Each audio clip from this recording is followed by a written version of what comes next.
एक और बड़ी खबर आपको बता दूं, शाइस्ता की मौजूदगी को लेकर यह बड़ी खबर है। अतीक की संपत्ति अपने नाम करवा रही है शाइस्ता। सूत्र ये जानकारी दे रहे हैं कि दिल्ली, मुंबई, यूपी की संपत्ति की जानकारी मिली है और शाइस्ता के साथ एक सीए है जिसके मिले होने की खबर है। कई बेनामी संपत्तियों को वो शाइस्ता अपने नाम करवा रही है, यानी अपने पति अतीक अहमद की संपत्तियों को अपने नाम करवाने की कोशिश कर रही है शाइस्ता। और इसमें उसकी जो मदद कर रहा है वो एक सीए, चार्टर्ड अकाउंटेंट, जिसके मिले होने की खबर सामने आ रही है। अब कुछ और जरूरी बातें आपके सामने रख देते हैं। देखिए, बेटे पति के एनकाउंटर और हत्या के बाद भी आखिर सामने क्यों नहीं आई शाइस्ता? ये सवाल इससे जुड़ता है कि क्या शाइस्ता जिंदा है। सवाल ये कि शाइस्ता को लेकर यूपी पुलिस के पास कोई पुख्ता सबूत आखिर क्यों नहीं है। सवाल यह भी कि शाइस्ता गुड्डू मुस्लिम के साथ होने की भी पुष्टि अब तक नहीं हो पाई है कि क्या वो दोनों साथ हैं। सवाल कई हैं और इनका जवाब अभी मिलना बाकी है। अतीक गैंग और उसके काले धन की सबसे बड़ी राजदार, क्या इसीलिए ऐसा तो नहीं कि उसकी जान यहां पर चली गई हो? शाइस्ता के पकड़े जाने से कई लोगों के राज सामने आएंगे। क्या इसीलिए अब तक शाइस्ता का कोई सुराग हाथ नहीं लग पा रहा है? हर्षवर्धन जी, अब आपका इस पर मैं कमेंट लेना चाहूंगी। क्या ये तमाम चीजें, लग रहा है आपको कि मैं अतीक के दफ्तर की बात कर रही हूँ, शाइस्ता से कोई कनेक्शन, उसके ना मिलने से कोई कनेक्शन?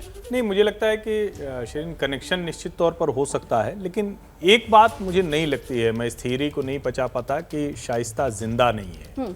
मेरा ये मानना है कि अगर वो जिंदा नहीं होती तो जिस तरह से यूपी एसटीएफ ने प्रयागराज और उसके आसपास अतीक के सारे नेटवर्क को ट्रैक पर डाल रखा है, ट्रेस कर रहे हैं, उसमें कहीं न कहीं ये जानकारी जरूर मिलती। हाँ, ये जरूर हो सकता है कि उस जगह पर किसी और को मारा पीटा गया हो, किसी और के साथ कुछ और घटनाक्रम हुआ हो, उसका पता लगाया जाना जरूरी है। लेकिन मेरा यह मानना है कि शाइस्ता, जो दूसरी थ्योरी है कि हो सकता है कि वो बेनामी संपत्तियों को सहेजने की, जुटाने की, समेटने की कोशिश कर रही हो, इसकी आशंका मुझे ज्यादा दिखती है। और एक बात मैं ये भी मानता हूं कि शाइस्ता प्रयागराज में नहीं है। अगर वो होती तो जिस तरह से यूपी पुलिस खोज रही थी, अब तक कुछ न कुछ सुराग जरूर मिला होता।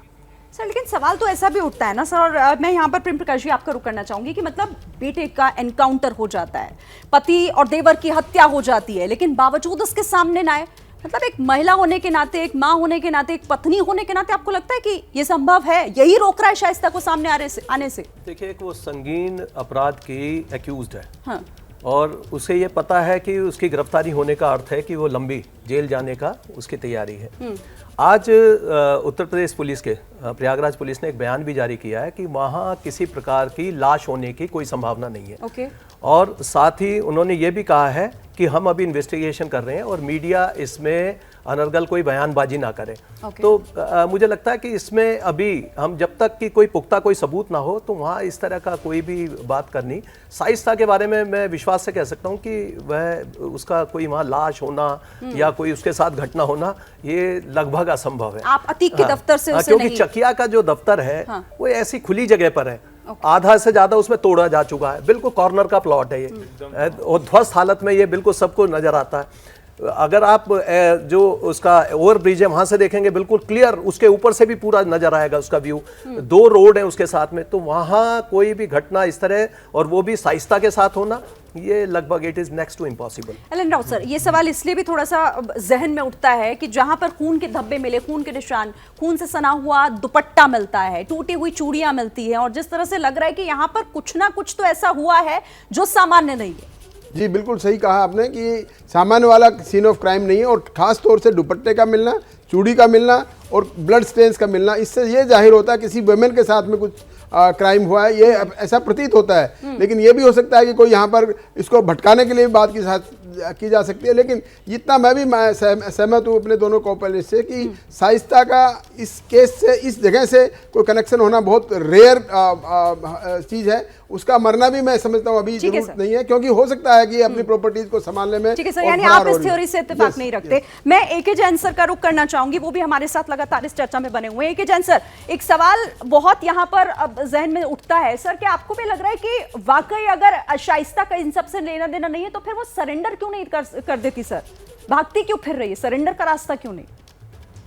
देखिए, जो एक थ्योरी निकल कर आ रही है कि वो सारी प्रॉपर्टीज अपने जिम्मे ले रही है, ट्रांसफर करा रही है, सीए के साथ में है, तो जेल जाने के बाद ये सब संभव उसके लिए नहीं हो पाएगा महिला होने के नाते जी कि वो वहां से अंदर से पूरा का पूरा एक सिस्टम ऑपरेट करे, जैसे अतीक साबरमती जेल से कर रहा था या देवरिया जेल से कर रहा था या कर पा रहा था, अशरफ बरेली जेल से कर रहा था। महिला होने के नाते उसके लिए संभव नहीं होगा। तो मैं समझता हूं कि शायद वो सारे पूरे एम्पायर को एक कंसोलिडेट करने की फिराक में है कि सरेंडर करने से पहले सब चीजों को अपने काबू में ले ले, जिससे कि वो जब जेल के बाहर निकल के आए तो ऐसा ना हो कि सब कुछ उसके हाथ से निकल चुका हो और विभिन्न लोगों के द्वारा, भिन्न भिन्न लोगों के द्वारा उस पर कब्जा कर लिया गया। ठीक है सर, यानी आप जो कह रहे हैं और यहाँ हमारे स्टूडियो में भी जो गेस्ट हैं सब कहीं ना कहीं इस बात से इत्तेफाक रखते हैं कि शाइस्ता अभी जिंदा ही है, लेकिन वो बच रही है क्योंकि इसके पीछे भी उसका मकसद है और सरेंडर ना करने के पीछे का भी मकसद ही है। क्या मजबूरी है मेरी बताइए, मैं अभी आपको बताती हूँ कि मैंने ओए होए होए होए नमकीन के चटकारे लेते हुए टकटकी मार के डिबेट शो को पॉज रिपीट कर करके देख रहे हैं जोगिंदर जी। इनकी तरह आप भी देखें अपने फेवरेट डिबेट्स को रिपीट कर और डाउनलोड कीजिए एबीपी लाइव ऐप अपने स्मार्ट टीवी पर।